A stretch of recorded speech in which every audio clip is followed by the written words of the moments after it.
खबर शामिल करते हैं टीएमपी न्यूज़ चैनल के स्टूडियो से। हमारे ब्यूरो चीफ हाजी अमदादुल्ला हिजाजी की रिपोर्ट के मुताबिक पीर सैयद सज्जाद हैदर शाह और दीगर अलामा मुफ्ती गुलाम नबी जमाती के मज़ार पर दुआ कर रहे हैं। आपको बताते चले आस्ताना आलिया हज़रत किलियांवाला शरीफ के पीर सैयद अली सज्जाद हैदर शाह बुखारी ने कहा कि उस्तादुल उलमा अल्लामा मुफ्ती गुलाम नबी जमाती इल्म हिकमत का मीनार नूर और अजीम सरमाया थे।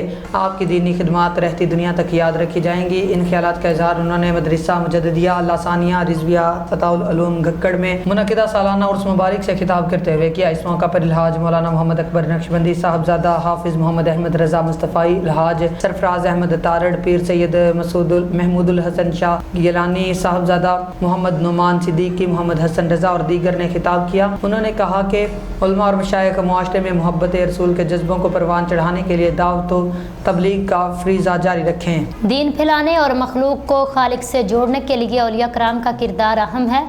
सियासी अफरा तफरी, मजहबी मुनाफरत और दहशतगर्दी मुल्क की सालमियत के लिए जहर कातिल है। औलिया कराम ने रूहानी, ईमानी और मोशरती मैदान में अपने किरदार और अमल से लोगों की ज़िंदगियों में इनकलाब बर्पा किया। औलिया कराम की तालीमात पर अमल करके ही मुआशरे से तशद्दुद, इंतहा पसंदी का खात्मा किया जा सकता है। फिल वक्त इतना ही। मज़ीद न्यूज़ और अपडेट हासिल करने के लिए देखते रहें TMP न्यूज़।